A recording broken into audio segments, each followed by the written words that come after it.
Yes, we recognize here and there a little negative belief, a little fear may creep in, but that's all right. We will deal with them as they come up, because that's what tomorrow morning is for. In examining the actual X-ray structure of beliefs, you will have a very potent permission slip tool to be able to recognize the beliefs for what they are, see them in the full exposed light of their true structure, their true nature, and how it is they actually are capable of reinforcing themselves when you don't prefer them to. We will teach you all the little tricks that beliefs use, in a sense, to reinforce themselves. You see, beliefs in general, in order for you to have a physical reality experience at all, must by definition have a mechanism built into them that reinforces the belief as real. Otherwise, you wouldn't have a physical reality experience if it didn't do that.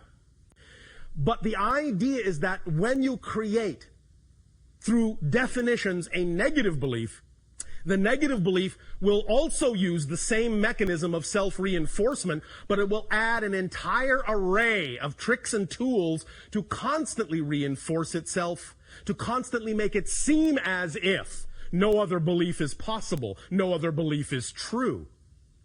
And it is this array of secondary level tricks, secondary level belief system definitions that allow the idea of negative beliefs to seem like such brick walls, so impenetrable, so unchangeable, so difficult to dissolve.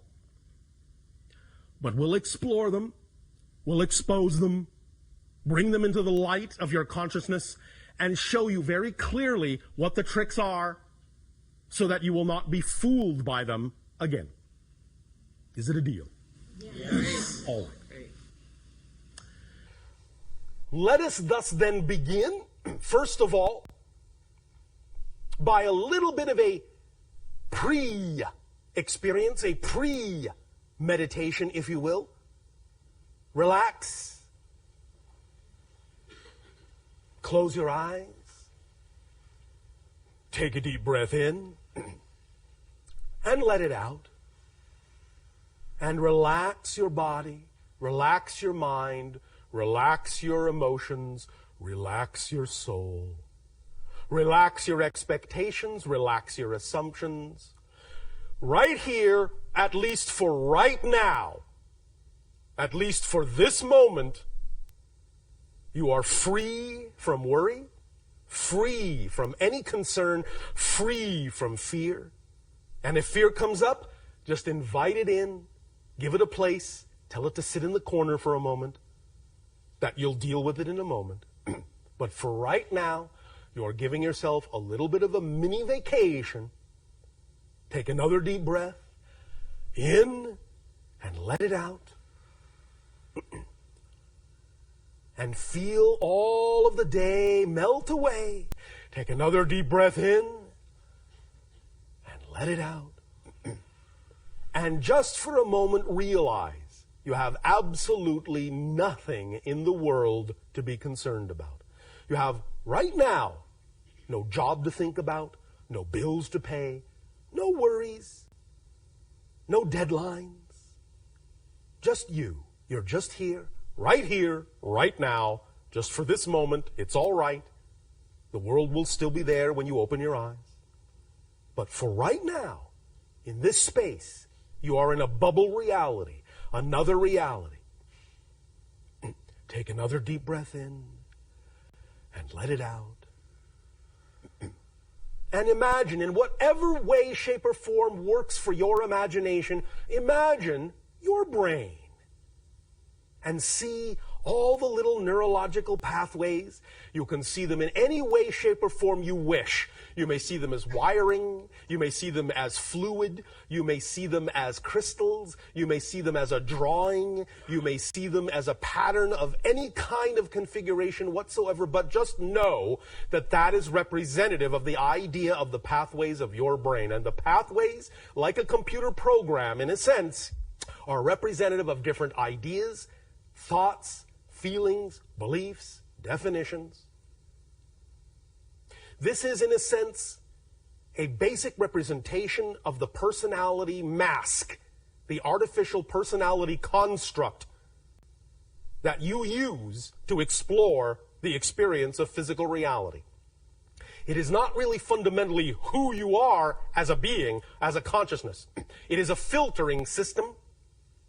Just in the same way that if you go diving in the sea, you bring along a mask or a snorkel or a diving tank, the idea of the neurological pathways of the brain, the antenna that receives the downloads from a higher mind, from non-physical reality, that creates the template of your physical experience, is simply such an artificial device to allow you to dive down into the experience vibrationally of physical reality and explore around for a while.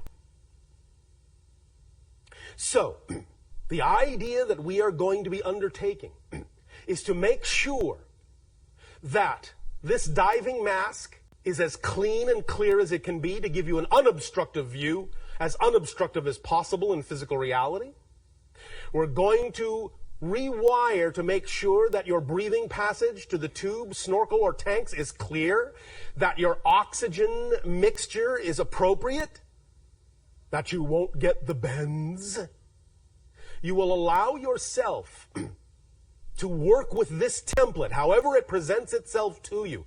Sometimes it might even look like a map.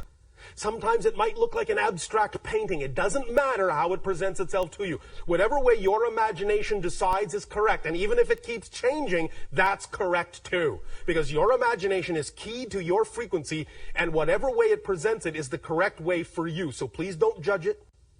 Just let it be. Just play with it. Just work with it. Just make it your own. Just identify right now whatever way or ways that imagination presents to you the symbolic representation of the neurological pathways of your brain, and just look at that.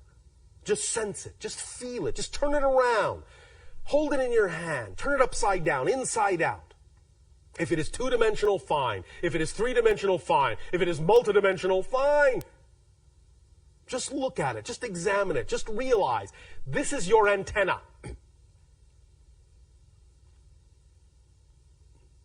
You will be working with this in new ways. Just for the fun of it, right now, in your imagination, take one neurological path, however it represents itself to you. Reconnect it somewhere else. Now reconnect the same one somewhere else. And again, somewhere else. As you do this, be very, very quiet within yourself and just get a sensation of how that feels every time you do it.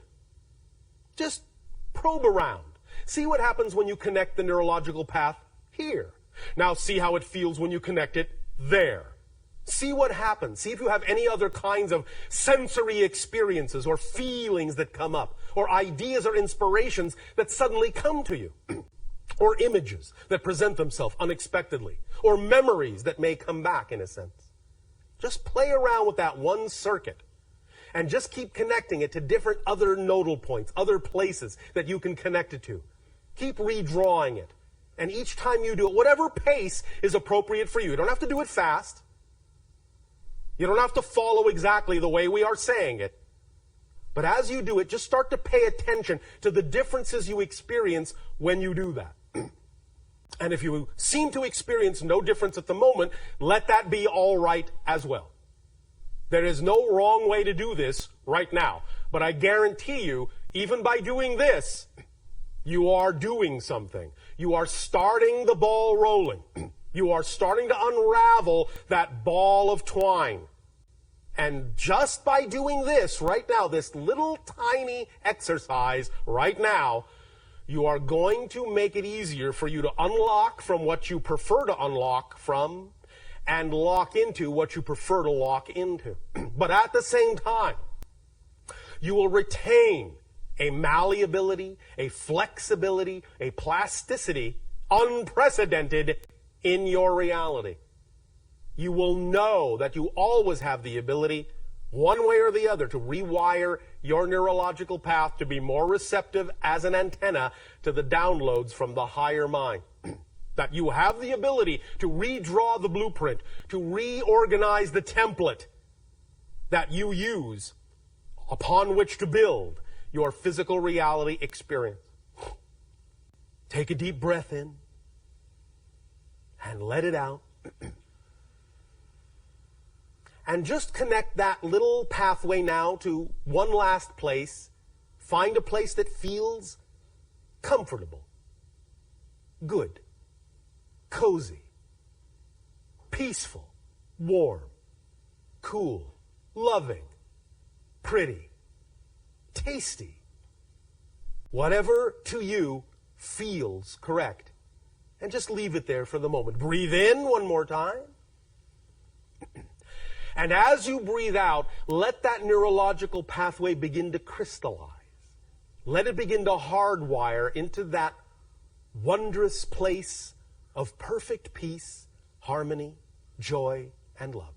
Just that one little thread, that one little path, that one little string, that one little line, that one little wire will now begin to make all the difference in the world, because as you reconnect it to that new place, it will now send new signals through that nodal point to other wires, which will allow them to begin to also restructure themselves at whatever pace is comfortable for you, so that you know that just by having done this one thing tonight, as we progress in this communication, slowly and silently beneath your skull, your brain will be changing in ways, rewiring itself in ways that will already become more conducive to self-revelation, self-awareness, self-love, self-validation. So just let that sink in. Take another deep breath. And hold it, hold it, hold it, and blow it out. Open your eyes. And just be aware that going on right now in your brain is the subtle yet profound process of rewiring as we continue this transmission. We, last night of your time, also mentioned that we would be speaking about the idea of the transformation itself, the accelerating wave of collective consciousness that many of you have intuitively recognized reaches a critical mass threshold in and around your cycle that you call 2012. This simply represents the idea of crossing into critical mass, where you have the potential for total positive reality. You have that now, of course. But after 2012, the idea of positive energy will be so much more available to so many more of you that if you should choose to ride the crest of that wave, the leading edge of that wave of consciousness, you can accelerate so rapidly, you can attract to yourself so rapidly the things that are representative of your passion, of your joy, without knowing in any way, shape, or form how these things could have happened, beyond reason, beyond logic, that again, your life will become literally so dreamlike, it will be at first dizzying and disorienting until you get used to it. Literally, you'll be walking through life like it's a dream, marveling at the miraculous synchronicities that just are popping up as a matter of course. Yes. When you ride the leading edge of the wave of consciousness. If, however, you choose to continue to compartmentalize your physical mind and make it responsible for being in charge, and have to know the how, and have to know the why, and have to know all the details before you'll be willing to believe that the higher self can simply bring this to you, then you will, by choice, position yourself somewhere down the line from the leading edge. in some of the eddies and currents and backwashes in the wake of the leading edge. Now, it doesn't mean that you cannot find benefit in those locations, in those gradations of frequency behind the leading edge. But wherever it is you position yourself, you simply have to understand the effect you create will be absolutely directly commensurate with where you have positioned yourself, and it will not be any more than that. By definition, it cannot be any more than that. As an analogy, your visible spectrum of light. You understand that in the visible spectrum of light, red is a low frequency, the lowest visible frequency you can perceive with your eyes. Violet is the highest visible frequency you can perceive with your eyes in general. We understand many of you are beginning to stretch these boundaries, but for the purpose of this illustration, let's just stick with the common labeling of this visible spectrum. Now, you know, if something exists on the frequency of violet light, it's at a very high level of frequency, very high level of energy. And it will experience the things that go hand in hand with that level.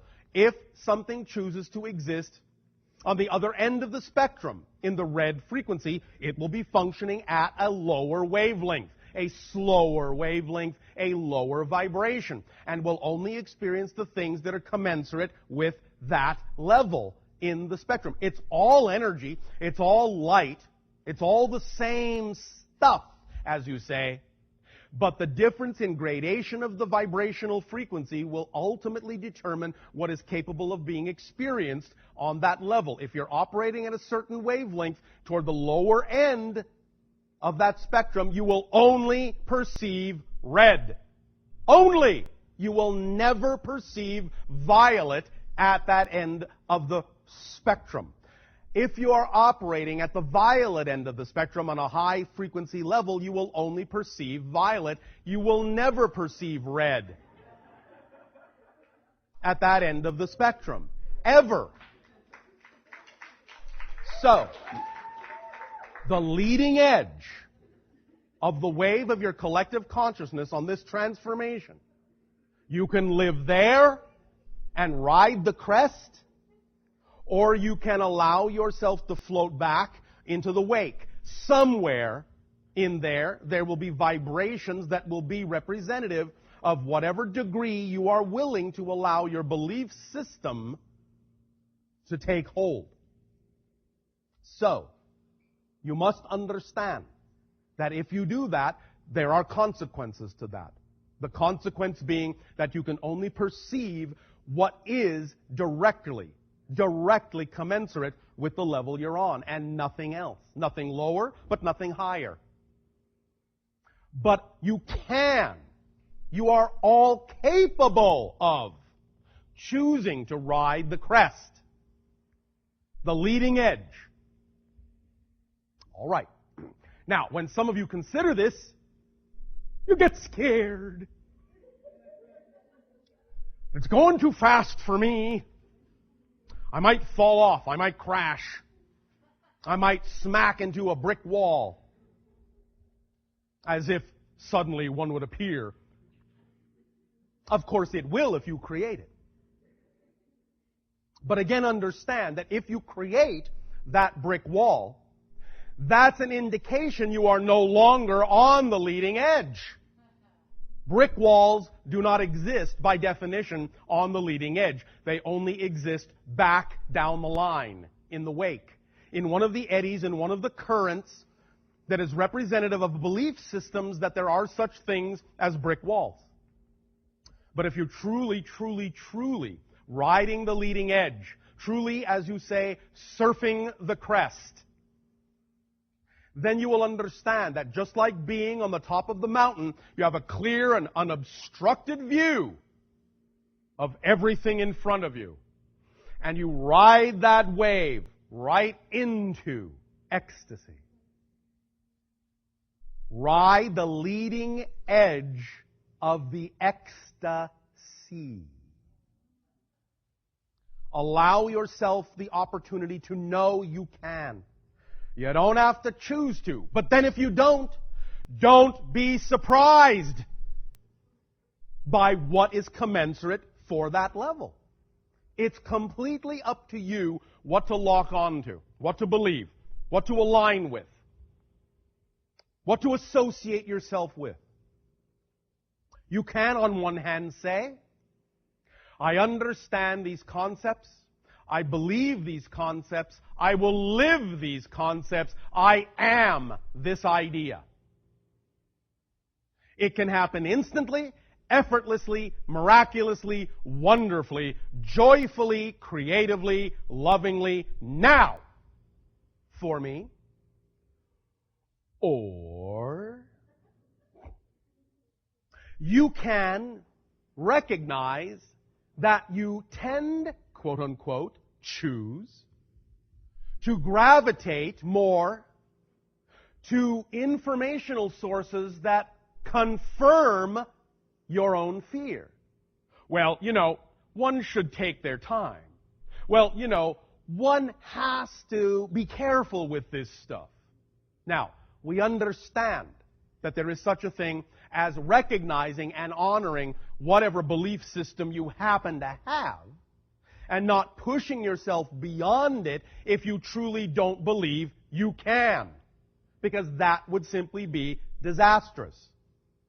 But the idea is to understand and to clearly take responsibility for knowing that if you are aligning with someone that says, well, you can't just go full throttle because you have to be careful that you're not doing this and you're not doing that. You might fool yourself here, you might fool yourself there, and you have to take it easy. If you align yourself with that, that's all well and good. But understand that you are choosing to, and it has nothing at all to do with the fact that you could change your belief and allow yourself to ride the leading edge where things manifest instantaneously.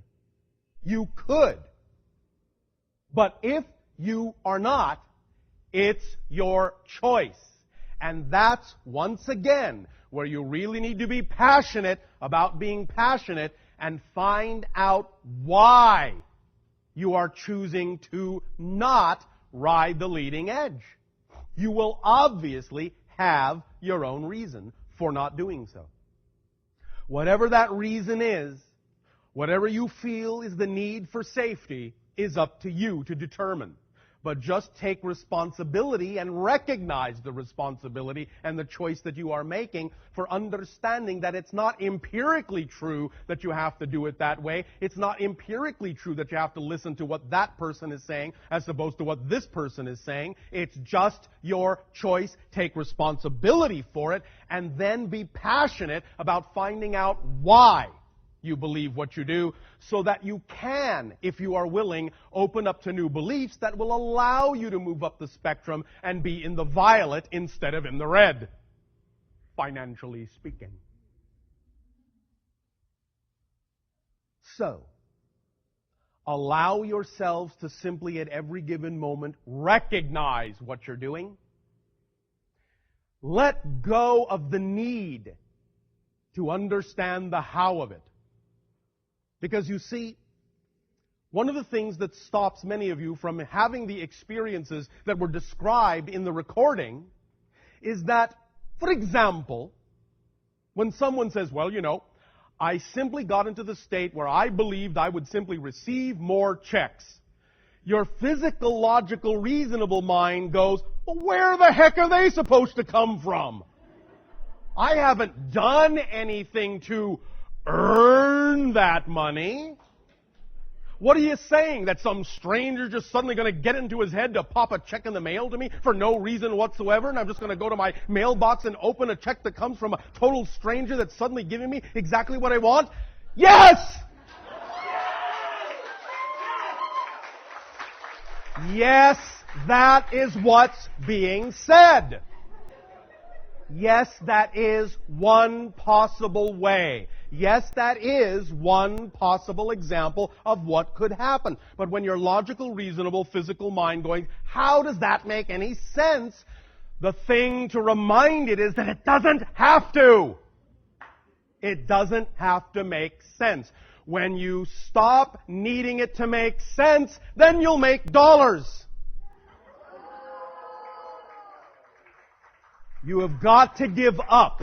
You've got to give up your need, your physical mind's need, for everything to have a reason, for everything to make logical sense in the physical third-dimensional world. If you say you wish to live in fourth-density reality, you must give up the things that are commensurate with the three-dimensional world, such as logic, reason. Not totally. I'm not saying be willy-nilly, fly by the seat of your pants people. I'm saying be aware of the fact that these things are simply points of view, and that you often stop yourselves from allowing these things to come to you because you logic them to death. You detail them to death, literally. You look for a chain of reasonable connection, and believe me, in fourth density reality, there are many chains that to a third density mind are not reasonable or rational at all. You have asked us, how do we travel from star to star? And we have explained to you, we don't travel from star to star. We're simply here, then we're simply there. The logical mind boggles. But how did you get there?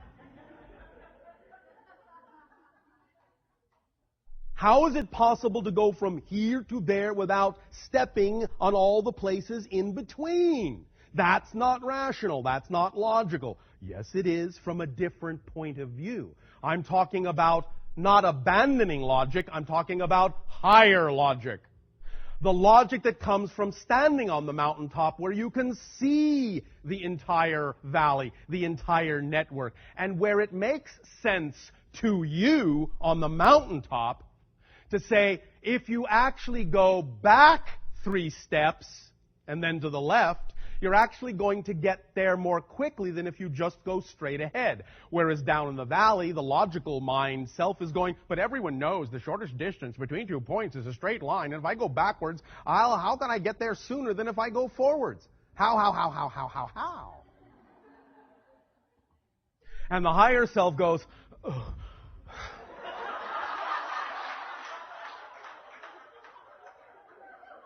Because I can see that if you go forward there, the bridge is out, and if you take 3 steps back and go to the left, you go on a parallel road where the bridge is fine. But the point is that the language of the higher self cannot always communicate all those specifics to the physical mind, because the physical mind does not always have the capacity for that kind of translation. The only way that dialogue, most often than not from the higher self, translates to the physical mind is simply suddenly the urge to go back. The urge itself, the intuition itself, in the physical mind is the condensation and capsulization of the entire explanation from the higher self, saying, if you go 3 steps back and then go to the left and go down the parallel road, then the bridge is up. But all the physical mind will get is the tug. That's how it translates in physical reality, because the physical mind is not capable of actually perceiving in the same way the higher self is, and doesn't have to know all the reasons why and how. All it needs to do is know that that's part of who you are, and allow yourself to recognize that that is a communication, and to follow it, and that you have received the information that you need, because it's on the same wavelength of your joy, of your passion. Why? Because you say it is. And you flow with it, and thus find out that it is. Or resist it for as long as you want, and keep walking on the same road until you get to the washed out bridge and go, oh, why didn't I listen to my intuition back there? Because you thought you were in charge, smarty. But you're not. Not you alone. You are in charge, but not you alone, physical mind. Physical mind, higher self. That's the you that's in charge. Both aspects of your being is the persona, not just the physical personality self. That's only a part of it. So if you want to know you're in charge, you have to behave like the whole you. And be willing to open up and receive and perceive in whatever way it works for you, the dialogue and the communication coming from the portion of yourself that is the higher self, that has the higher point of view, that has the bigger picture. And be willing to understand it's working on your behalf. It's not going to trick you. It's not going to deceive you. The only thing in your reality that can create the idea of tricks and deception is the physical mind's belief system, not the higher self. Because it is only in physical, three-dimensional reality that you can have the experience of a personality structure that can actually deny its own truth. So any tricks, any deception that you may be afraid of encountering can only actually be coming from the personality aspect that's actually afraid it's going to be deceived.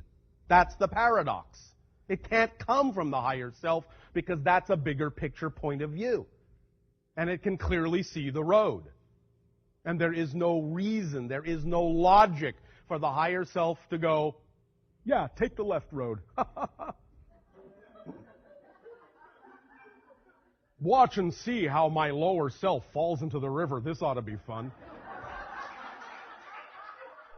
Oops, I went with it. You are under the assumption that the higher self is immune from what you experience in physical reality. Incorrect. You are one being, and the higher self will suffer the slings and arrows that the physical mind shoots itself with.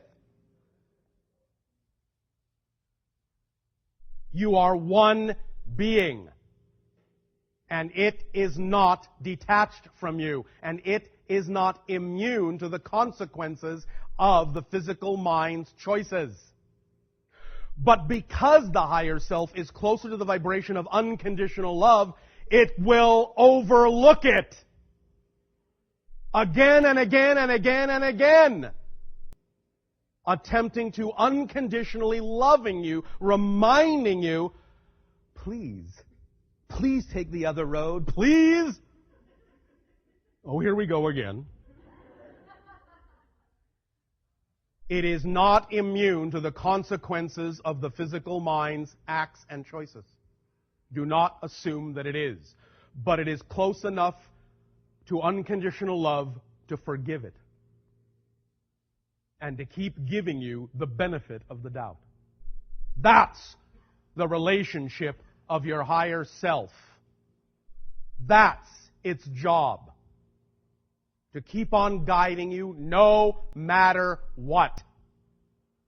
Because it is the vibration of unconditional love that the physical mind often refuses to allow itself to perceive. Through the belief systems it chooses to buy into that deny its truth to itself. So, higher self says, please, please, please, please know you are loved. Please, please, please allow me to love you. Please, please, please love yourself enough to know you're not alone in this. That you don't have to do it all. That you weren't designed to. You weren't expected to. Ever. Not once. Carry this burden by yourself. Let me be your guide because I am you. Become familiar with that portion of yourself. It is not detached. It is not separate. It is not aloof. It is not in its own realm unaware of what you are choosing to experience. it will also experience it in its own way. But nevertheless, will always overlook it and always urge you forward, or left, or back, or whatever is necessary. Take a deep breath and let this sink in deeply, deeply, deeply. And allow yourself to at least consider the possibility that you deserve to be on the leading edge of the crest of the wave of consciousness of the transformation.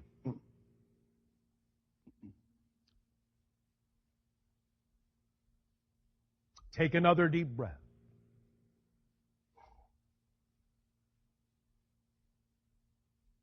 Now, in terms of your time frame, what is the time remaining for this? Available to you, take advantage of it. Immerse yourself. And again, please remember how important it is for many of you to act things out.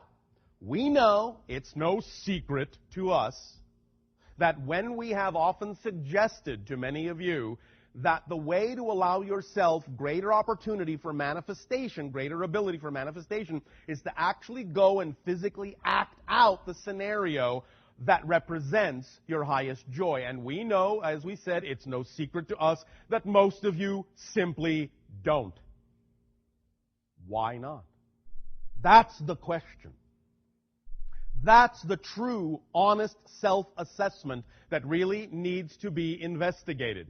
Why not? Because what that simply means is you're not really that passionate about creating that reality. It's not really that important to you. You're not really consumed by it. You're not really obsessed by it. You're not really immersed by it. Why not? That's the question. Why not? That is the most important question you can ask yourself with regard to what you say is your passion. Why am I not more passionate about my passion? Why am I not willing to do the things that everyone says will work? Why not? And that's where you need to come face to face with your own identity, your own physical mind, your own belief systems, your own definitions, your own issues about what it is that you are allowing to define you as a personality. What it is you are choosing to believe in as a personality. Now, you also heard in that recording an idea that we began to discuss last night of your time, and this is the idea of what the job of your physical personality mind actually is and what it isn't. Many of you have been taught to believe that your physical mind is in charge, that it's supposed to control everything and figure out how everything is supposed to happen in order for everything to work. But you heard in the recording, and you heard us say last night of your time, that this is not your job description. Your physical mind is not designed to understand how things happen. It is only designed to perceive how things happened. It is not designed to perceive how things will happen. It is only designed to perceive how things happened. The higher self, that level just above physical reality that is also part of your personal being, is the level of your being that has the ability to understand how things happen. And that's why you heard us say and the secret say, you don't have to worry, you don't have to focus on how something will come about. There is no way for you to know. It's not within the capacity of your physical mind to know that. It's only within the capacity of your physical mind to see how it did occur, but not how it will occur. The knowledge of how it will occur comes from your higher self, not from your physical mind. as we said last night of your time, again, pay attention, very crucial. The higher self conceives. The physical brain receives. The physical personality mind perceives. The physical personality mind does not conceive of anything. The physical mind is not capable of generating an idea. Not one. Not one. Any idea you have ever had has never come from your physical mind. Not one. It can only perceive the result of the idea that was received by the brain from the conception of the higher self. Beginning to understand this relationship will allow you to begin to have a better relationship and an open line of communication with the higher self, and will allow you as physical minds to allow the you that is the higher self to do its job, while the physical mind goes about doing the job it was designed to do, which is to simply focus you in physical reality so that you can perceive and experience the result of what you conceived from the higher self to be representative of your natural truth and joy. So, this knowledge and this understanding and this relationship can allow you to relax and not feel like you have to do so much. It's not your responsibility in that sense as a physical mind to generate these things and figure out how it's all going to happen.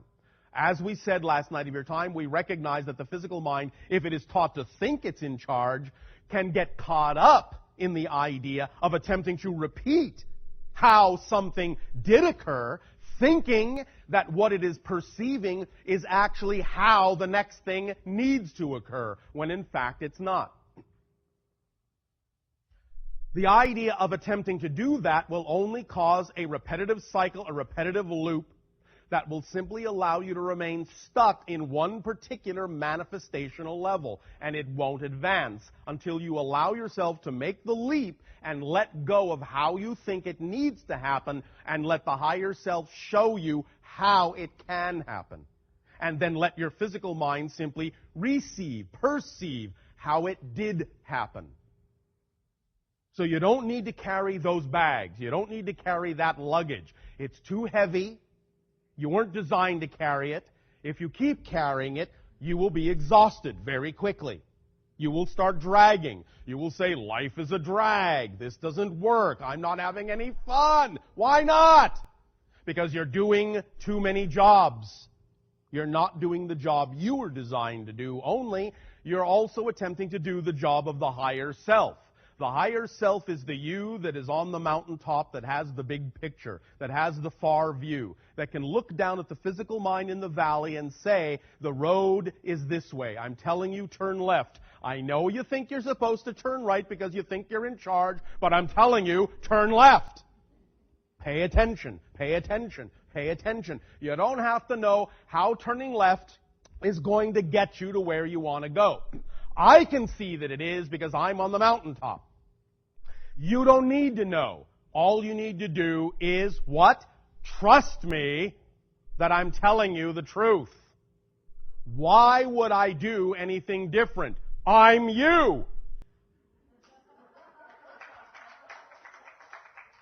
When you understand that your higher self is truly an aspect of you, maybe you will be willing to start listening instead of thinking, because your physical mind has been taught to think it's in charge and thus doesn't trust anyone else's 2 cents, instead of thinking that your higher self is trying to deceive you, trying to trick you.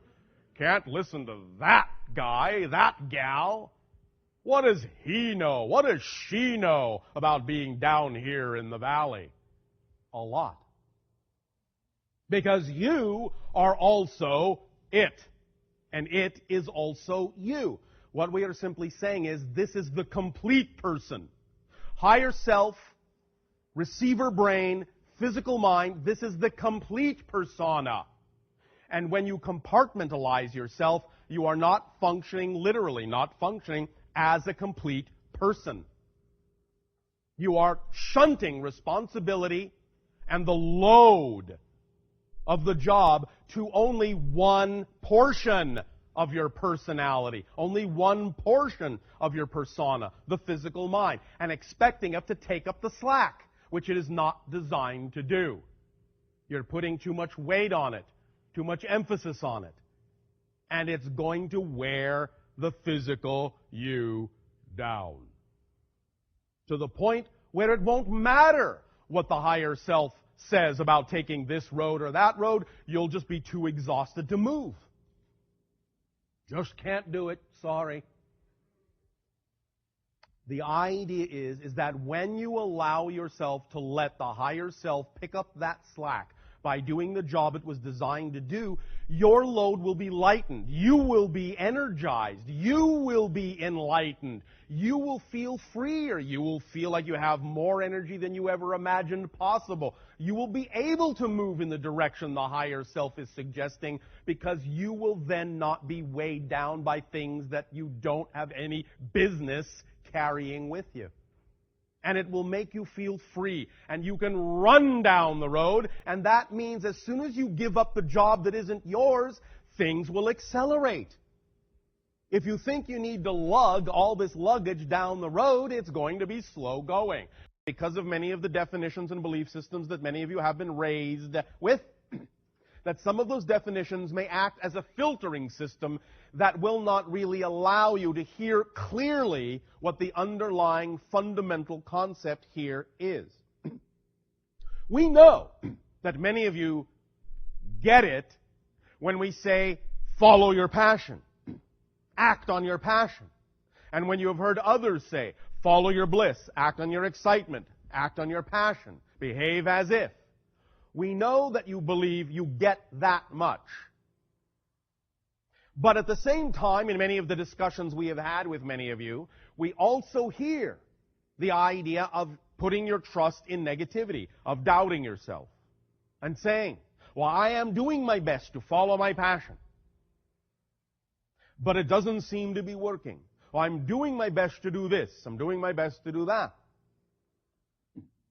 Here's the key that we find, in a sense, is lacking from what the energy is that you're attempting to apply when attempting to follow your passion.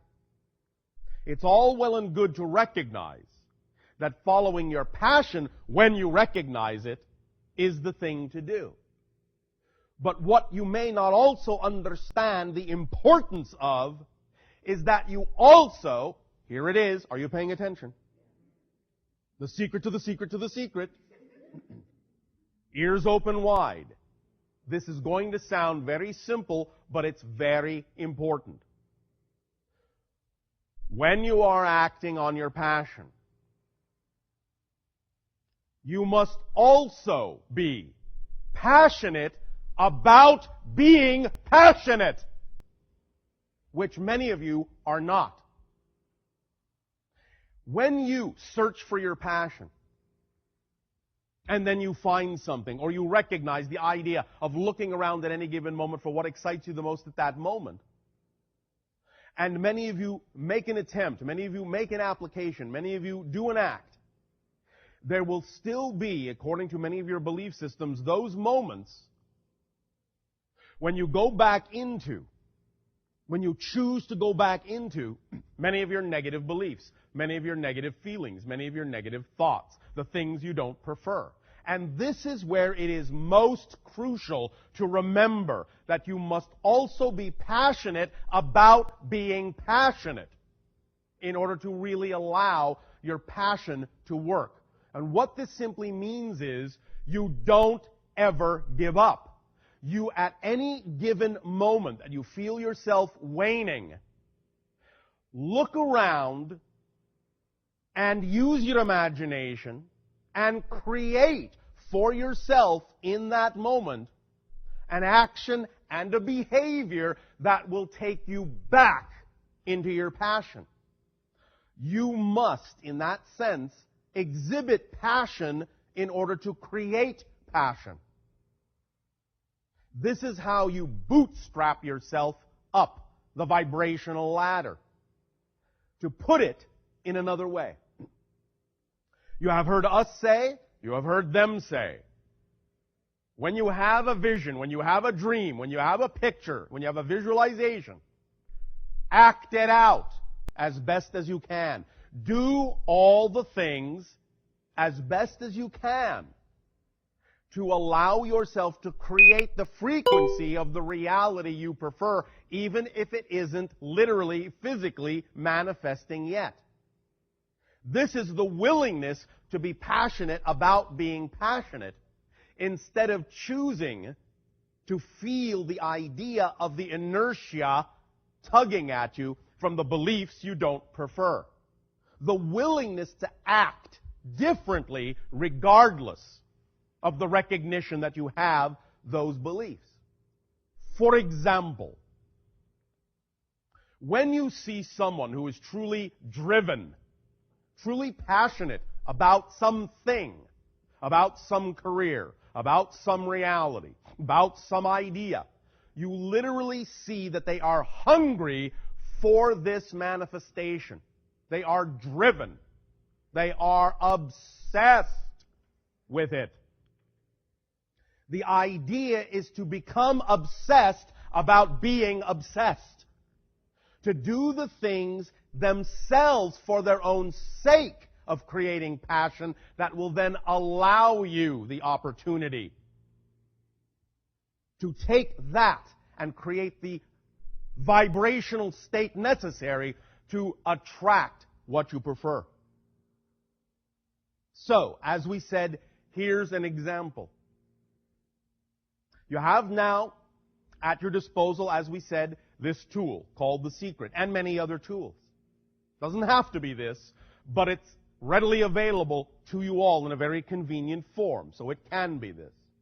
But as an example, if you are sitting around looking at your life, looking to be passionate about something, and wondering how to be passionate about being passionate, the idea, again, to recognize is that when you see people who truly are passionate, they are driven at every level, at every stage. So, if it's really that important to you, if it's really that important to you,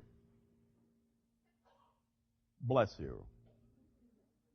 If it's really that important to you to create the reality you say you prefer, you will do what it takes. You will do anything. You will be hungry to create a vibration of passion within you all the time. Which means that if you have any kind of permission slip or tool available to you, you will use it as often as you can. You will inundate yourself with it until there can be no other thought, until there is no other choice. To put it in pragmatic terms, if you find yourself one day feeling that your energy is waning, listen, put on your headphones and listen to The Secret again. If the next day you find your energy is waning, put on your headphones and listen to it again. And again, and again, and again, and again, and again, and again, and again, until you get it. Until it sinks in, until it becomes second nature, until it becomes your first thought, until you don't think any other way. Inundate, immerse yourself in all the things that are of that nature, to the exclusion of all other techniques, all other offerings, all other tools. If you're really passionate about something, and passionate about being that passionate, you will do what it takes. You will allow yourself to be completely submerged and obsessed with the very idea of creating the state itself that is representative of the reality you prefer. Now, you don't have to do this. It's up to you.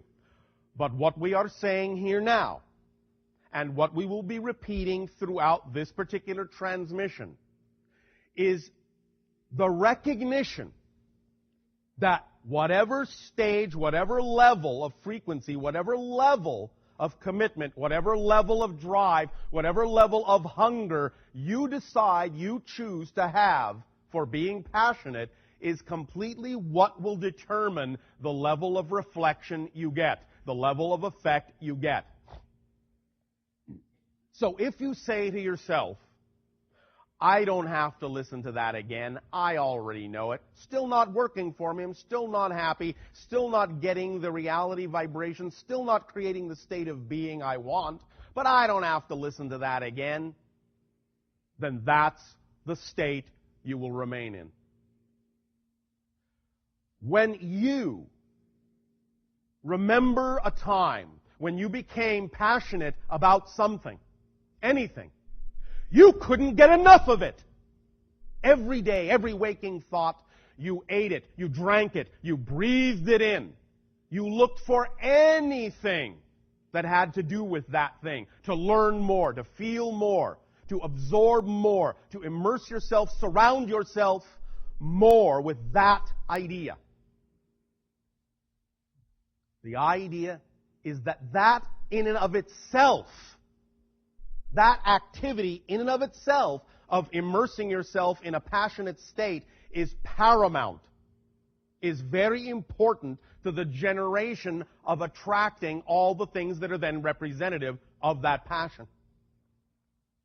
So if you're not going to be passionate about being passionate, you are going to remove for yourself a very strong stepping stone, a very strong connective link to attracting the things themselves that are representative of your passion. Does this make sense to you? All right. Now we understand, and we know you understand, that even with this knowledge, there will still be portions of your mind, portions of your physical mind going, oh no, that's just too much. So be it. That's your choice. But we are here to tell you that everything you need to know and everything you have learned from us is being restated in this work, and you have it.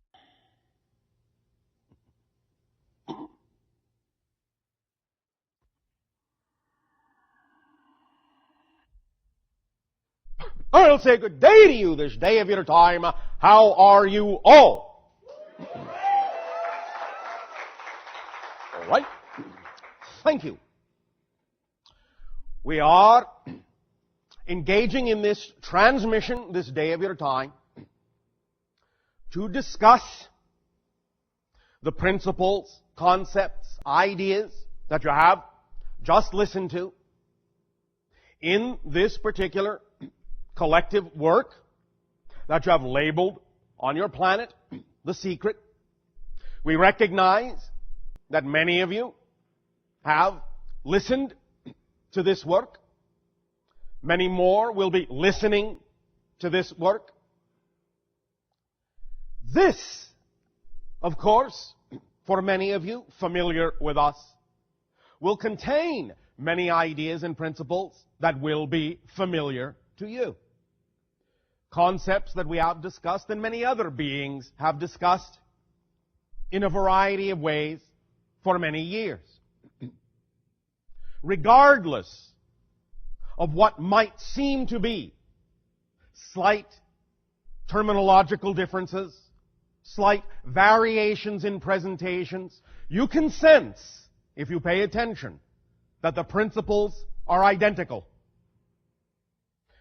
The idea here to pay attention to most is that your civilization has arrived in its evolution of consciousness at a place and a time where a compilation like this, where a work like this can be created, has been created, and is spreading among your people. This simply indicates that you now have at your disposal, at your fingertips, a tool that you have created collectively from your collective consciousness that is designed, as we spoke of last night of your time, to function as a very, very strong and general representative permission slip to allow you to give yourselves permission to become more of who you are. In listening to that recording, the idea is to allow yourself to treat it, if you will, as a meditation, and to allow yourself to recognize what is familiar and to lock onto what is not and incorporate those ideas in one overall, comprehensive, and cohesive arrangement of these concepts that have been being discussed for many years. We congratulate your civilization for having arrived at a place where now this kind of idea can be produced in your society and can be met with resounding reception, for many, many beings find themselves attracted to this.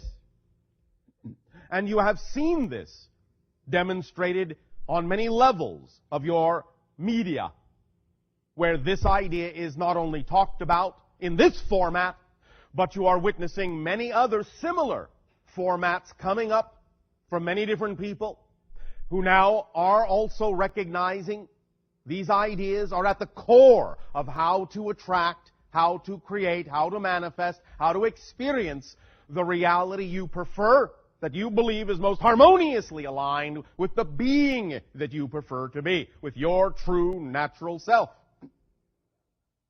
There are no discrepancies between this work and anything we have said. If you feel that there are, this is simply terminological and semantic. We recognize that they may be using slightly different words, but in your soul and in your heart, you know they are saying exactly the same thing we have been saying for 23 orbits of your time. The idea is that when they say, your thoughts will create this, your thoughts will create that, you know what they are saying is, your beliefs are doing this. Just because they use the word thought does not mean the concept is different. Do not make a difference where none exists. This is our first recommendation. When you listen to these ideas, allow yourself to bring to bear what you know to be true, and apply the interpretation necessary to bring the way they are saying it into focus and into alignment with what you know to be true in principle. It doesn't matter that the words may be slightly different. It's the same idea. Identical. Identical. Now, the one thing that is also additionally wonderful about this is that you now have this available to you on a daily basis. And we would suggest that for those of you that may feel that you find it difficult to, quote-unquote, maintain a connection with these ideas, we would suggest that you avail yourself of this tool every single time, any single time you feel your focus waning, you feel yourself doubting, you feel yourself creating negativity. You have this now at your disposal in what for you is a technologically convenient form. And here really is the crux of the issue. How interested are you in changing your life? Really? Because again, as was said there, and as we have said for 23 orbits, your behavior, your actions are the key. You have heard in the segment that you just listened to, the individuals say, well, here is the secret to the secret. And they then discuss the idea about state of being, that you can simply choose to be happy for its own sake. And you can. We have said this many times. Without needing any other reason to do so.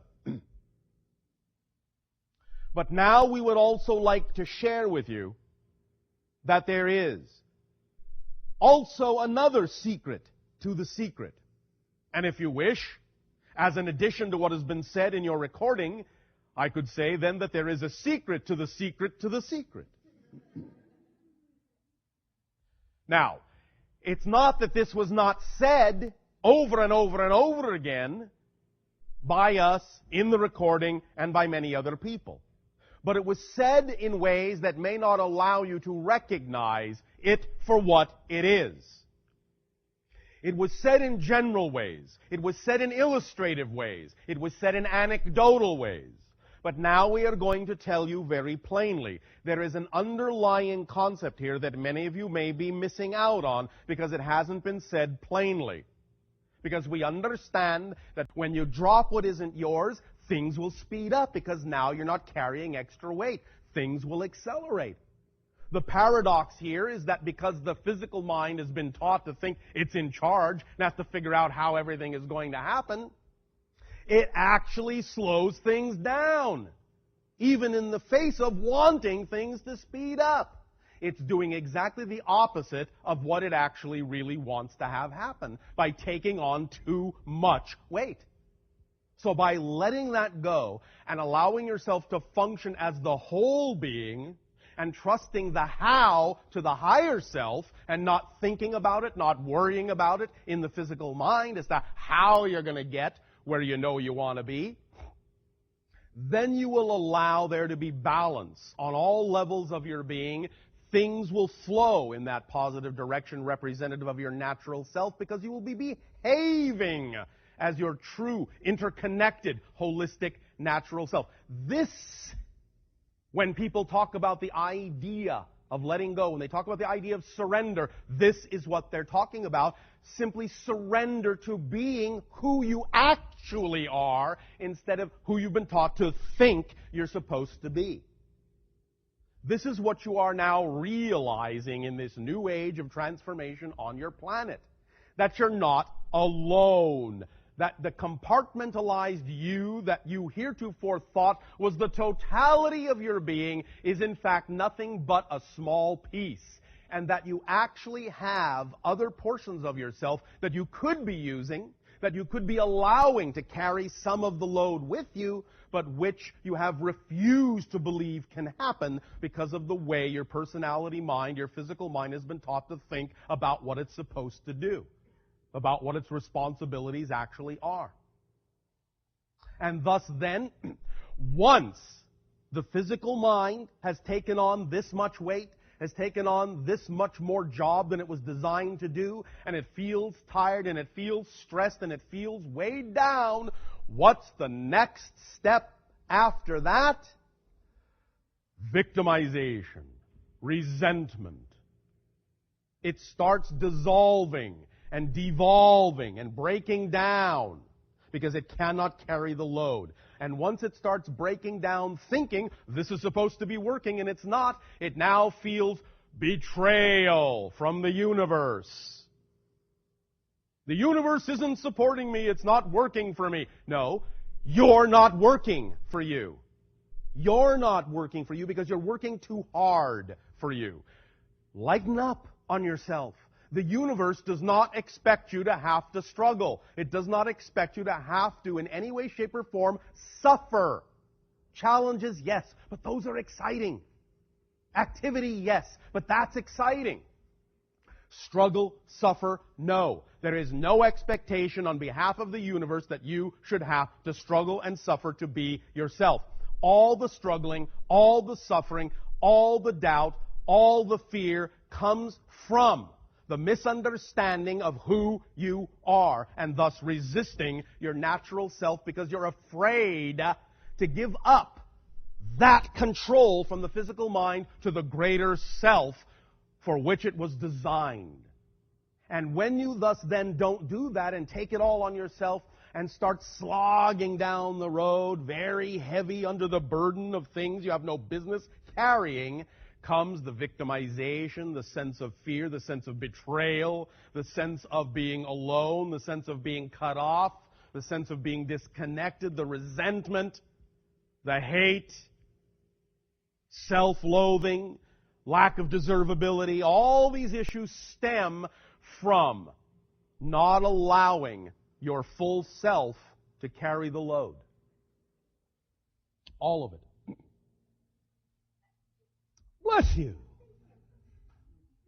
There are, as we said, now many more different, shall we say, permission slips being created by many different people with regard to ideas such as abundance and living your passion and so on and so forth.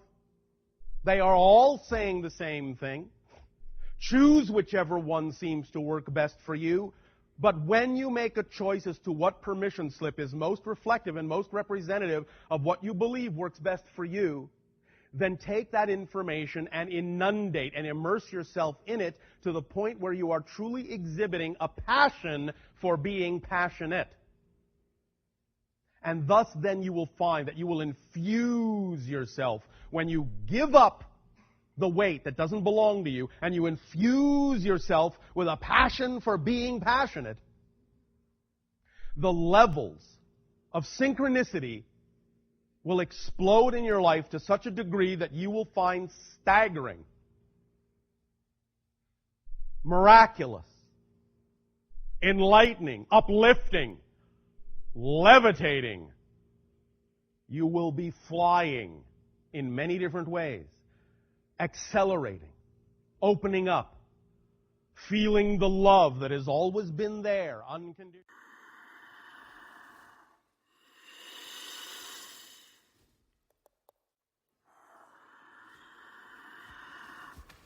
All right, I'll say good day to you this day of your time. How are you all? All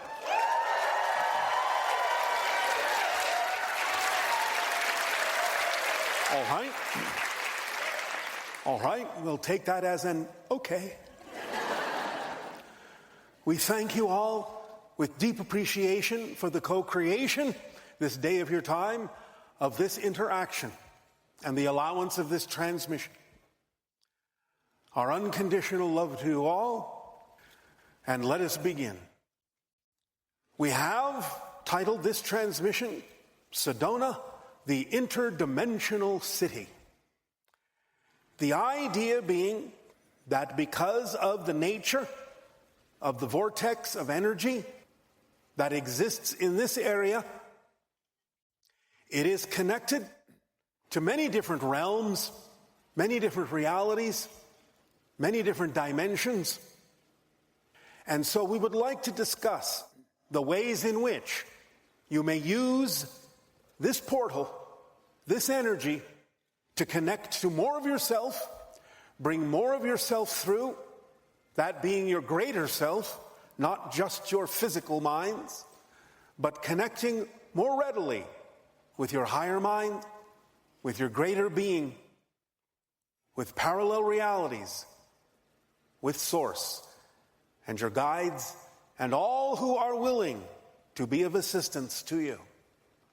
The first thing we would like to explain is the idea of that connection, because we know many of you ask for assistance, ask for help, pray for guidance, but I remind you, prayer is not about asking for something you don't have. Prayer is a state of grace, a state of being, in which you express appreciation and gratitude for what already exists. Because you have all the help you can possibly be given already. It's about allowing yourself to be more aware of the help you are already receiving.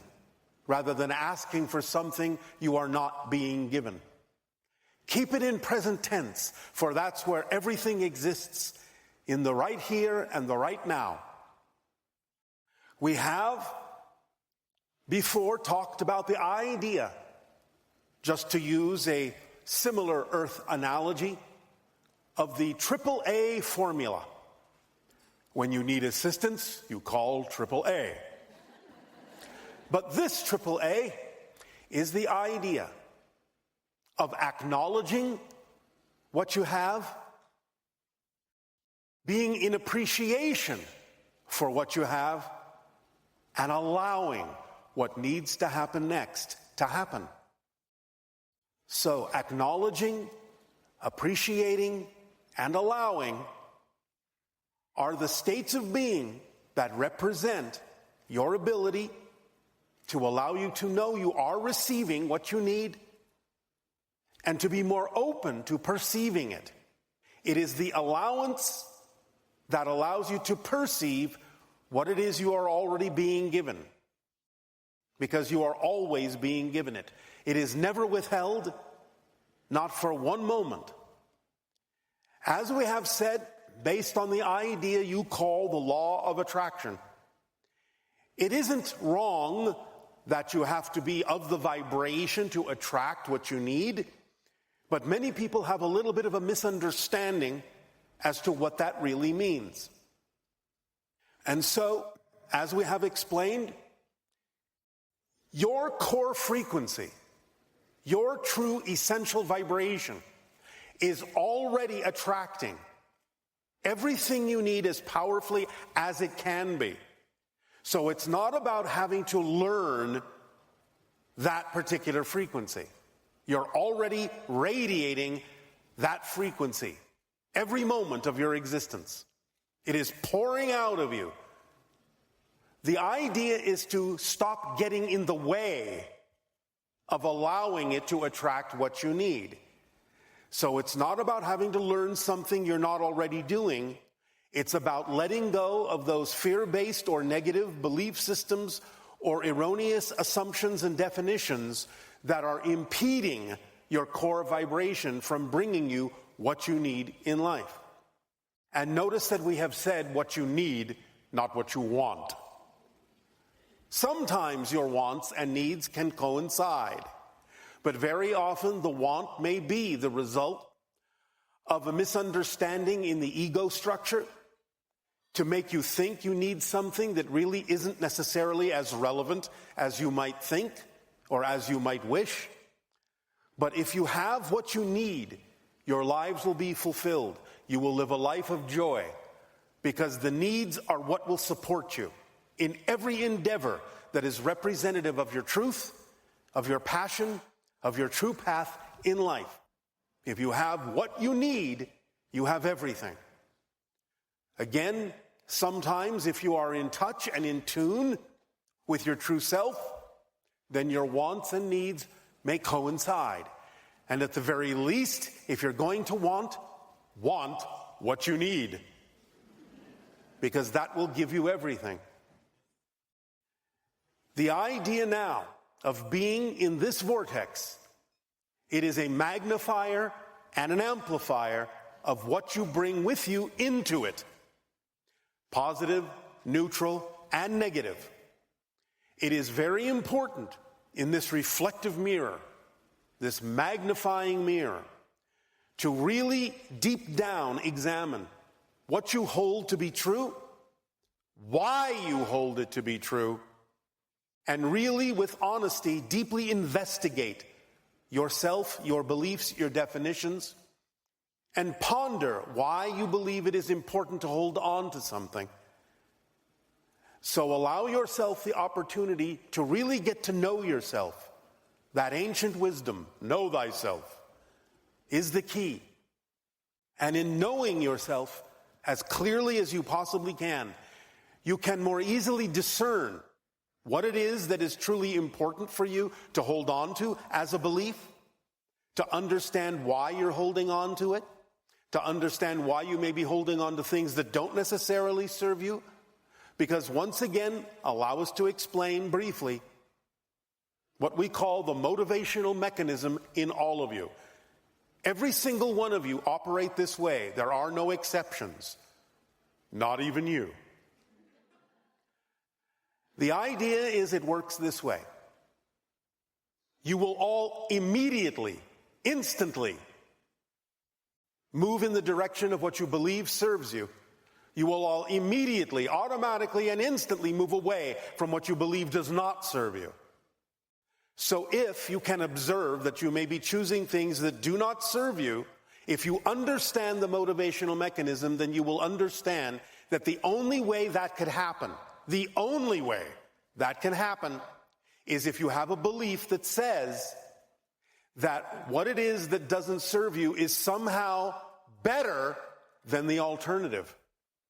That you may have a fear that if you move in the direction of your truth, your passion, that something worse will happen than what you're already experiencing. And if you have that belief attached to your motivational mechanism, you will do everything in your power to avoid moving in the direction of your joy. Because your belief says that something worse will happen and that is something you should move away from as far as you possibly can. So you have to dig down deep in your self-investigation to understand why you would believe such a thing, why you would believe that your passion would contain anything that is so contradictory to the idea of experiencing your true self in a joyful way. Because that's a contradictory definition to the idea of your passion, of who you truly are. Because what is your passion?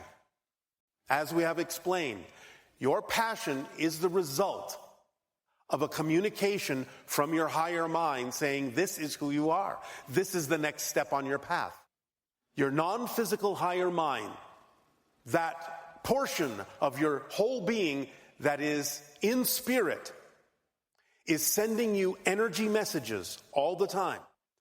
But they come in the form of energy because it is coming from a non-physical reality.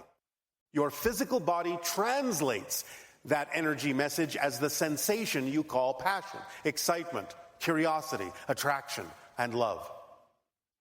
So when you translate the messages from your higher mind into the sensation and the experience of passion, then you know that that's what your higher mind is telling you. This opportunity, this situation contains this excitement, this passion, because this is who you are. This is the next step on your path. This is your truth. If you are willing to act on it, then you are responding to the higher mind saying, yes, I heard you, and I'm willing to allow you to guide me. And if you thus act on it, you have responded to the higher mind with the language of physical reality, which is not words and not thoughts, but actions. Physical actions are the language of physical reality. It is representative of the commitment to take action on what the higher mind has told you is your next step in life.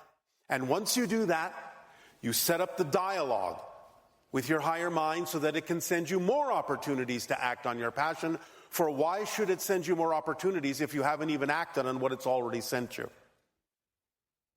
The idea is then you cause the ball to start rolling, and then it can gain momentum, and then the higher mind can bring you more opportunities and bigger opportunities to act on your passion. And it doesn't matter if it starts small. If you do not immediately know what your passion is, allow yourself to start simply in daily ways. At any given moment, you have a number of options available to you. Very simple daily things. You can take a walk, you can read a book, you can talk to a friend, you can eat a meal. Just pick what has even the tiniest bit more excitement than any other choice and act on that first to the best you can. No insistence, no assumption as to the outcome. See where it leads. Stay in a positive state. Examine any belief systems that are fear-based and negative that come up surrounding it. And just keep doing that. If you find you cannot tell the difference between two things, flip a coin. Because then it won't matter. Sometimes the coin flip may reveal to you what your true attraction is. Oh, heads all do A and B all do tails this way. And if you flip it, it goes tails. You go, oh, darn, I wish it was heads. Now you know, move in that direction. But if they're truly equal in excitement, truly equal in your ability to take action on them, then it doesn't matter which one you choose first, because one of the things that is connected to the idea of your passion is the organizing principle of synchronicity. And if that is not the correct path for you at that moment, synchronicity will create situations, circumstances, and opportunities that will turn you right around to the path that is. It's automatic. That's how it functions. It guides you. And I remind you that even though there is such a thing as negative synchronicity, so to speak, where you can compound the idea of fear-based beliefs and have a downward spiral in that direction, there are also two types of positive synchronicity. What we will call green light synchronicity and red light synchronicity, just like your traffic situation. The green light synchronicity says, here's an opportunity, and it says, go, act on it. You can act on it, and you can move forward. Red light synchronicity says, this may be representative of your passion, but don't take that action right now. No matter how hard you try, there's nothing you can seem to do about acting on that thing. If it's not you that is preventing yourself from doing that, then it is simply red light synchronicity saying, not yet. You may need to go over here to gather information and experience that will bring you back around to the proper timing when you can act on this, but not right now. So if you've done everything you can to act on something and it just doesn't seem to be moving forward, then trust that as long as you are honest with yourself and you're not the one dampening that excitement, that red light synchronicity is telling you that this is not exactly the step you need to take at this moment. Go with what you can act on. Go with what green light synchronicity says. You can act on this, and it will actually lead you where you need to be, so that when you wind up there, these other things that are all interconnected, all representative of your passion and your excitement, can then possibly come to fruition. But I caution you this. Never assume that the form that your excitement comes in is the form that must come to fruition, because you don't know why it came to you in that form. It might play out, but sometimes, because of the nature of the belief systems that exist within your physical mind, sometimes synchronicity and excitement have to present themselves to you in a certain way, just because that's the way that will get you to actually take an action. Get you excited enough to move so that you can wind up where you need to be, so that what really needs to happen can actually happen more easily. And that's why you don't have any insistence or assumption about why your excitement comes in the form that it does. So you don't have to assume that it's rigidly fixed, so that surprises can come and lead you exactly where you need to be led. Does that all make sense to you so far? Yes. All right. We tell you these things in advance of the conversation that we are now going to have about the idea of the vortex being an interdimensional access point for you. Because when you clarify yourself and when you understand how the formula that we've shared with all of you really works, and you use it very precisely, then the idea of the amplification and magnification of this energy vortex can really work to your advantage and really allow you to experience a great deal of acceleration in the direction of your true path. Now, let's talk a little bit about the idea of how you use already parallel realities to create the experiences in your life. You already have what you consider to be a timeline to your life. You linearly usually think of it going from A to Z. I'm going from the past to the future, through the present. But the present is all there is. The past and the future, in a sense, are just probable illusions. Probabilities that haven't yet really solidified until you solidify yourself in the present, until you define yourself clearly in the present, in whatever way, shape, or form you might do that, positively or negatively, or even neutrally. I remind you of this so that you understand that while you may think linearly that the future is not fixed, neither is the past. Listen carefully. What you define yourself to be in the here and now, which is all there is, in the present, right now, not only changes the probabilities of the future, but changes your past as well. Why? It works this way. Because you're experiencing the idea of physical reality, because you're experiencing the idea of cause and effect, you're separating them out. Oh, this causes this effect to happen. This must happen first so that this can happen. Because that's the way you experience the concept of space and time, because you have created physical reality to be viewed and experienced that way, anytime you make a change in your definition of who you are in the present, anytime you become literally a different person, a new person, your linear reality has to shift in a way that says, well, if you're a new person now, we have to alter the past to become the kind of past that would have led to who you are in the present. We have to change the cause so that the effect makes sense. So you're actually changing your past all the time, literally.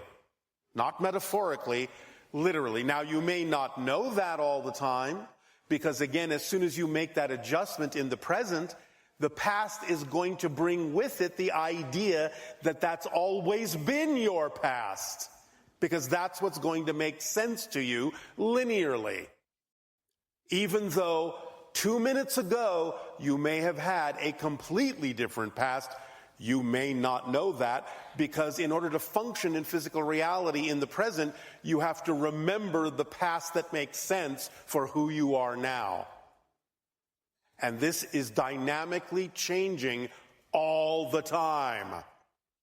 Now, because you are expanding your consciousness, because you are allowing yourself to be a little bit more aware of more of yourself, some of you are beginning to experience what you have labeled the Mandela effect, which is the idea that you are actually aware of the fact that the past has changed, and that one person can remember one past and another person can remember a completely different past for the exact same event. Now, that's not always the case. Sometimes it is just a slip of your memory.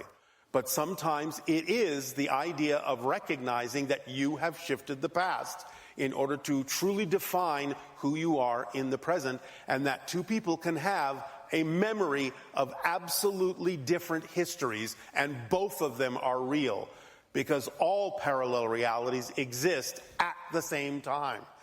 Everything exists here and now. When your scientists begin to understand consciousness a little bit more thoroughly, they will understand that in their search for a so-called unified theory of physics, they have to include the idea of not only reducing all of the physical phenomenon in reality to a single idea that explains all of the effects, they have to reduce space and time as well. So, reducing the idea of space to its ultimate will be the idea of a single dimensionless point. Reducing the idea of time to its ultimate will be a single timeless moment. You can call the single dimensionless point here and the single timeless moment now. So everything becomes existing here and now, in lay terms. But once you do that, once you truly start to wrap your minds around the understanding that anything you can imagine in every parallel reality all exists simultaneously, all going on right now, you start to realize that what that really means is that there is only that single point of here, only that timeless moment of now, and therefore anything that you perceive as a different place, anything that you perceive as a different moment, is actually the same place and the same moment from a different point of view. Because there is only one place, here, and only one moment, now. So everything you experience that appears to be stretched out into volumes of space and moments of time are all the same place and the same time from another vantage point, another perspective of that same here and now. That's how you create the idea and the experience of physical reality. Because I remind you of this very powerful recognition. Everyone, everything, you, us, all beings of any nature, your natural state is spirit. That's where you are right now. Right now. You have never left spirit. That's where you reside. That's your natural state. You are pretending to have left. You are dreaming that you have left. And that is called physical reality. Physical reality is a dream that your greater spirit, a part of your greater spirit, is having right now while you are in spirit. You're there right now. This is why very often when people pass on into spirit, you wonder, why don't they come back and say hello? Sometimes they may. But understand, you're there with them. They're not missing you. So the idea is they may show up now and then to remind you that it is only a portion of your spirit in the spirit realm that thinks it's not in the spirit realm anymore. Because that's all physical reality is. It's a projection of your consciousness. It's an illusion for a specific purpose of experiencing yourself in a certain way so that you can forget that you're a spirit, forget what you know, so that you can learn new things and discover new perspectives of yourself so you can change and grow in a very specific way. That is how creation expands. The structure of existence never changes. It is what it is. But your experience of it, your relationship to it, your perspective of it constantly changes. That is how creation grows.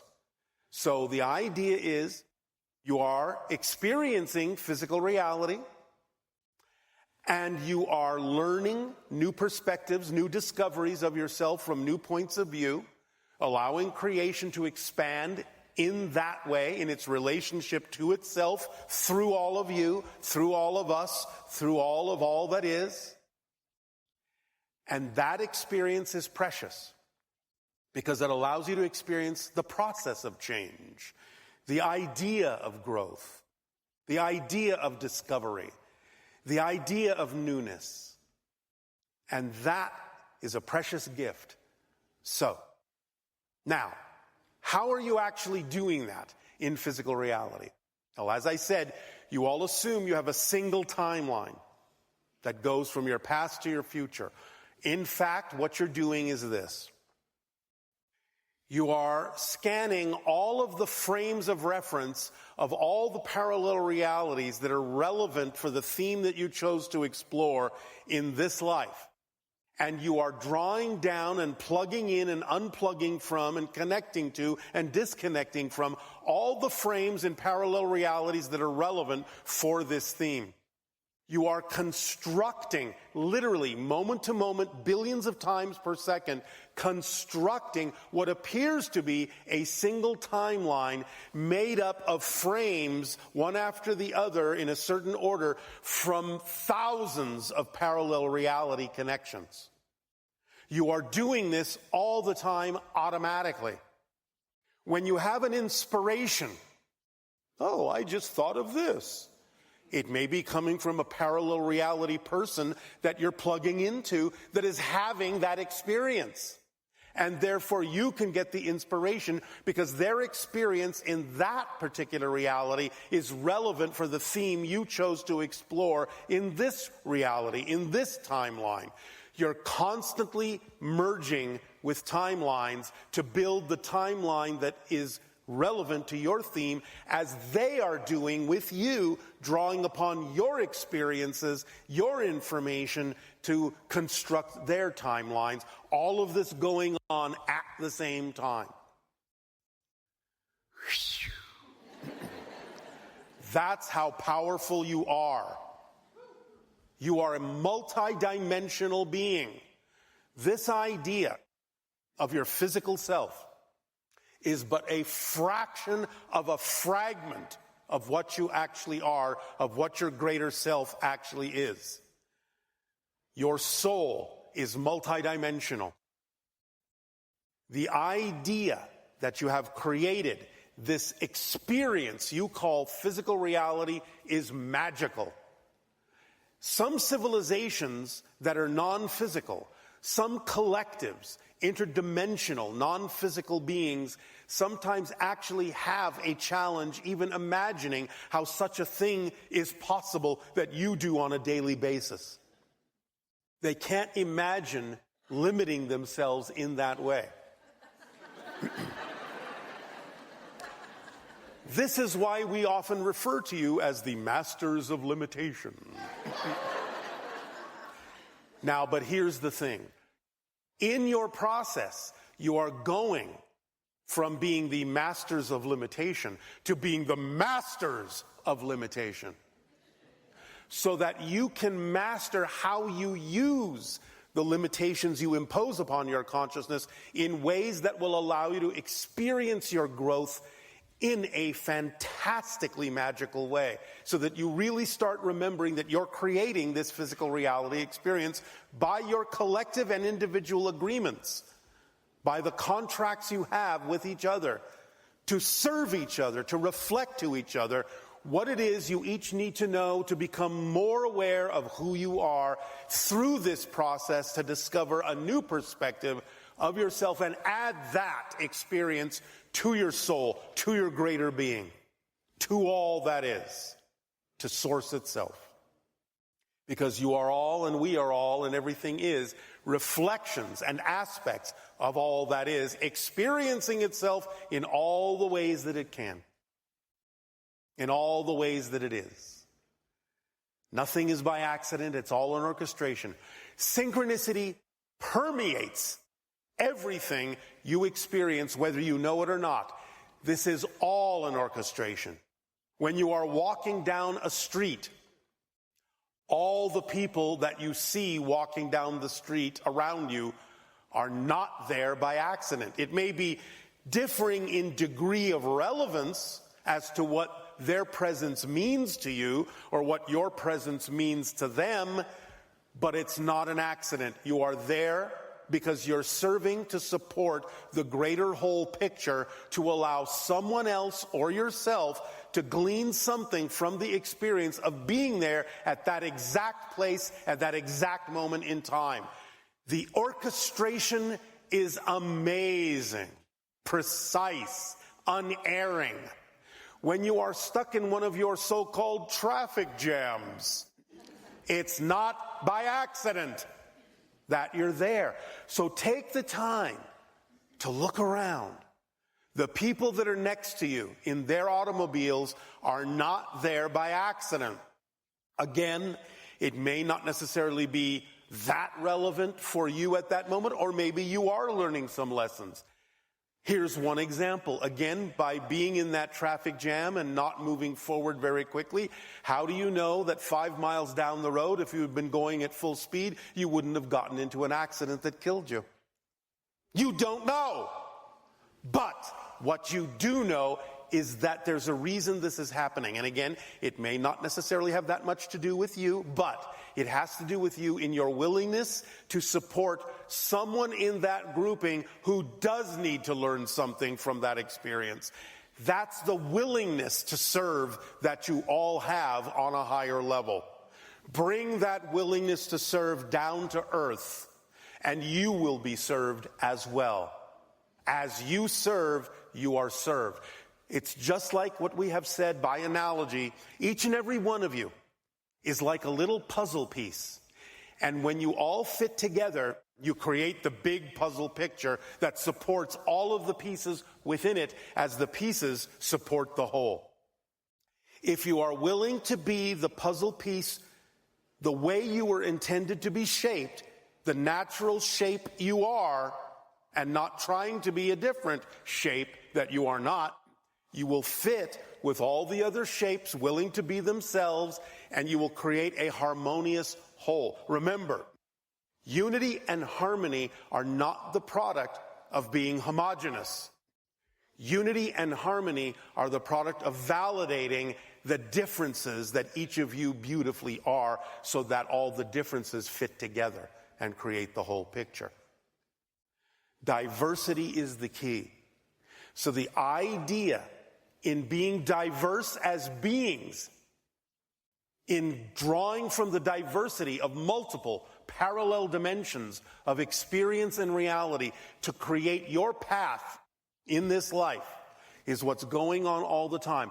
You are the product of infinite diversity every single moment. Billions of times per second are you redefining yourself. Literally billions of times per second are you going back to zero. Whatever the definition is in the next moment is what your reality is, changing the future and the past. Every single moment, billions of times per second. You are that free to go to zero and redefine yourself every moment.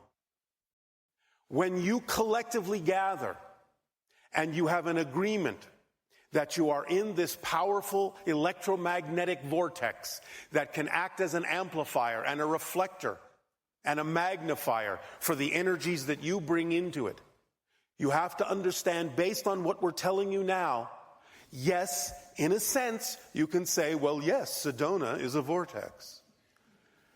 You are the vortex. You are creating the energy. It is representative of your collective agreement about what you're truly capable of.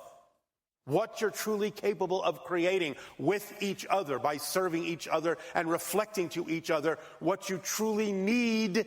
There's that word again. What you truly need to be yourselves, to have a life of fulfillment and a life of joy. You deserve it. You're worth it. Do remember, all of you are worthy by the fact that you exist, because creation doesn't make mistakes.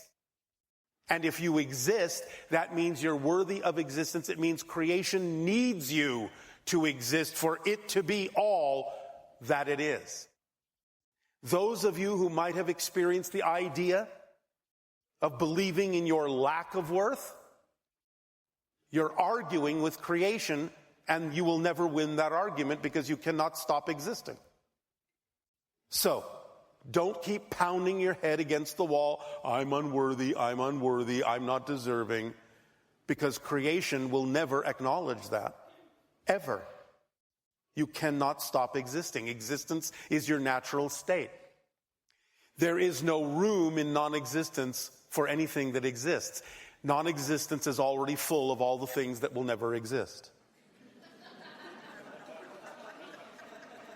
I'll put it another way. Listen carefully to the definition. Non-existence is its quality. That means non-existence doesn't exist. Existence exists. Non-existence doesn't exist. That's its primary quality, to not exist. So there's nowhere for you to go. You may change your form, but you cannot stop existing. That is your natural quality. It's the quality of existence itself. And what you call, what you experience as unconditional love is just your way of recognizing the actual frequency of existence. That's its core frequency, what you call unconditional love and support. You are constantly unconditionally supported by existence in whatever way you say is true for you. Fear-based, you're supported in it. Joy-based, you're supported in it. Because the support is what? Unconditional. Look that up in your dictionaries. It means no condition. None. Zero. What you say goes. It's in your control. It's in your hands. Your greatest power is the freedom to choose. So choose who it is you prefer to be. Act in the way you prefer to act. Be the living example for others, to give them the option, the choice, the opportunity to see that there may be a more joyful way to live. It doesn't mean they have to buy into it. It doesn't mean they have to match your frequency. But at least give them the choice. Maybe someday they will remember the living example you provided and go, oh, I get it now. I can apply that in my life. Not that they have to. Again, remember, whatever you share when it's appropriate to share, whatever someone else does with that is none of your business. Because you don't know their path. You don't know what they have determined they need to experience to get where they're going. But just give them the option.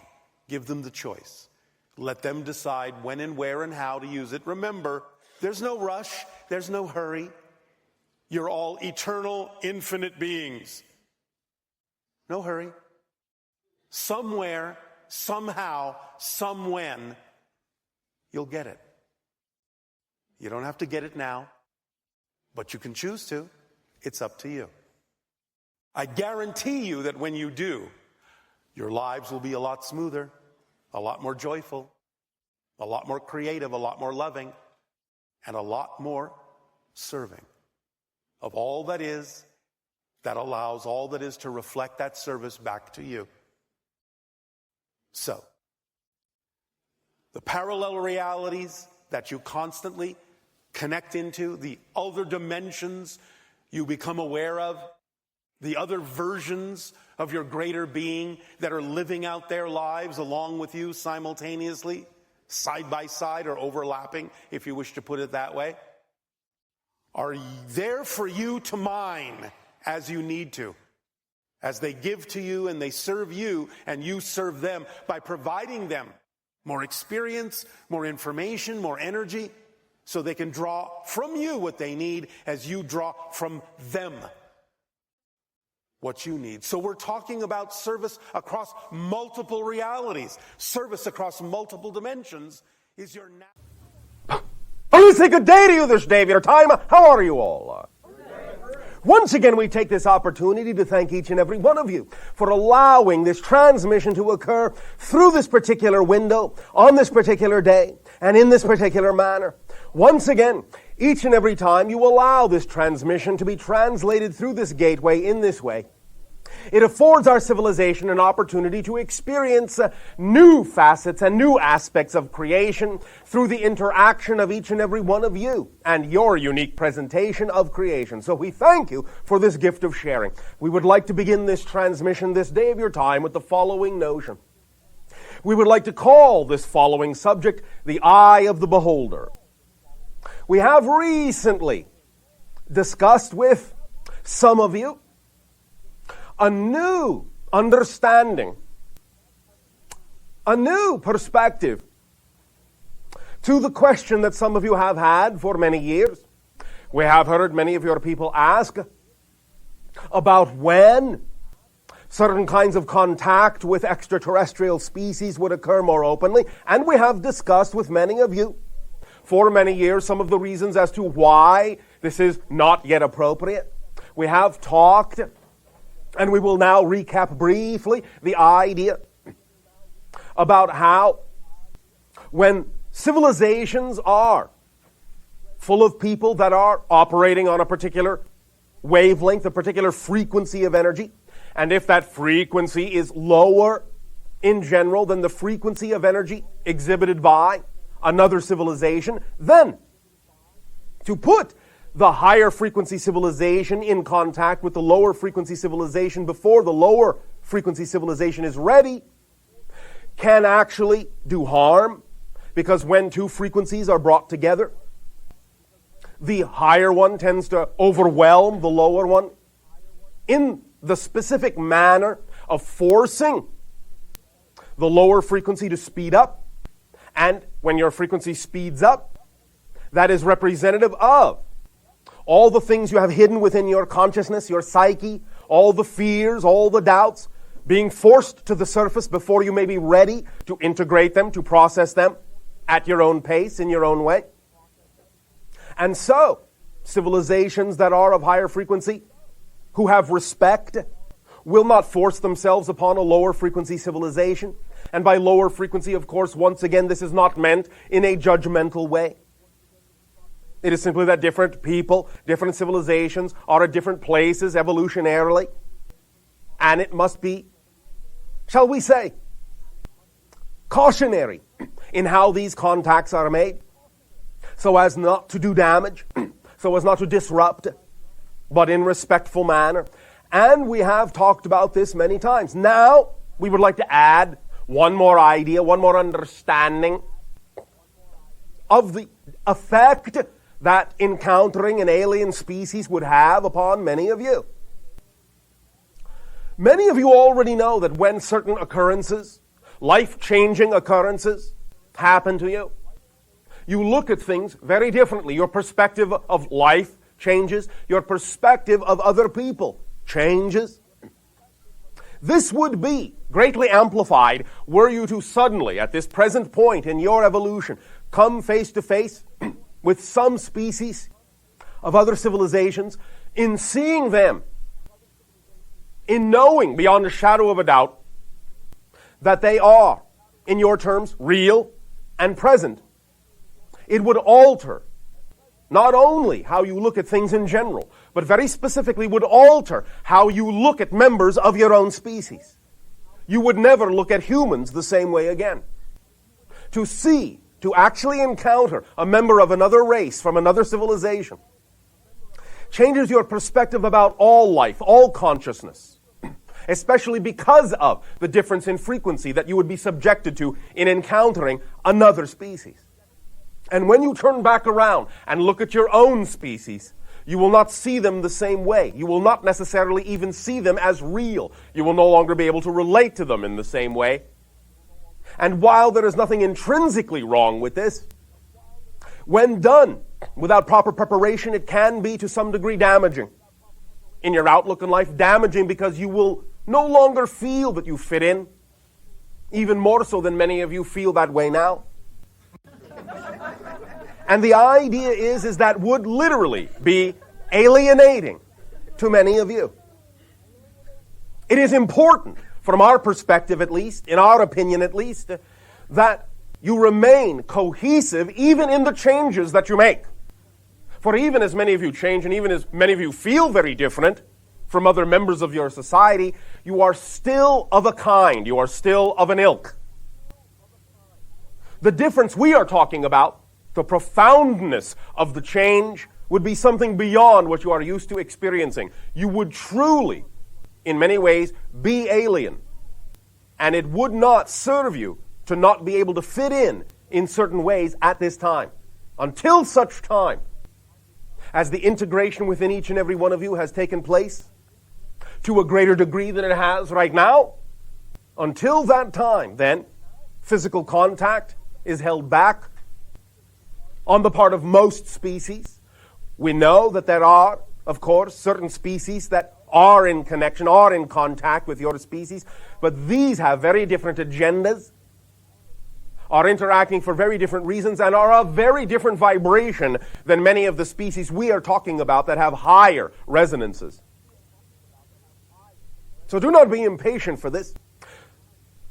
The most important thing is to make contact with yourselves, to integrate yourselves, to recognize the differences, to cherish them,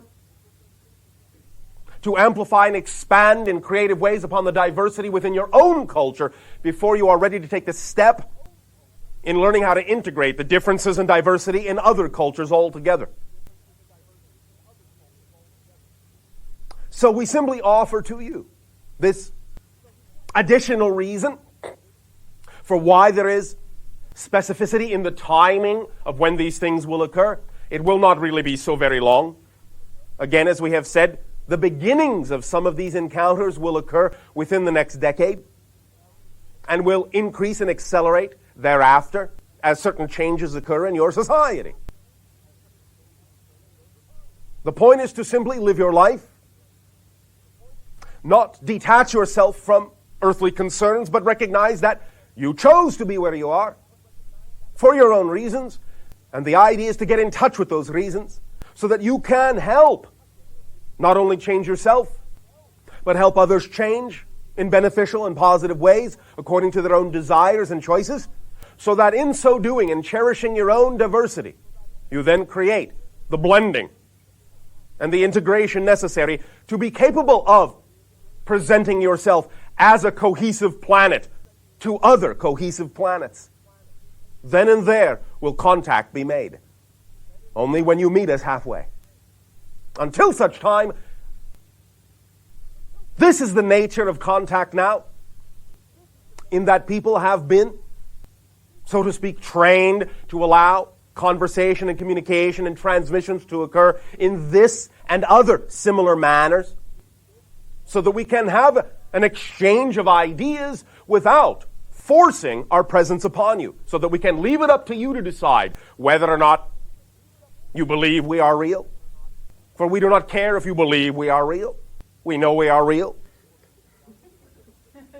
The thing that matters is whether you believe in yourselves. That is the most important thing we can impart to any of you. You must believe in yourself, first and foremost. For each of you is a unique aspect of creation and worthy of absolute, full recognition of that fact and unconditional support in that knowing. We thank you for allowing us to share this point of view with you this day of your time. And once again, in return for the gift that you are giving to our world, in allowing us to share in this exchange with you, I ask in return, in what way may I be of service to you now?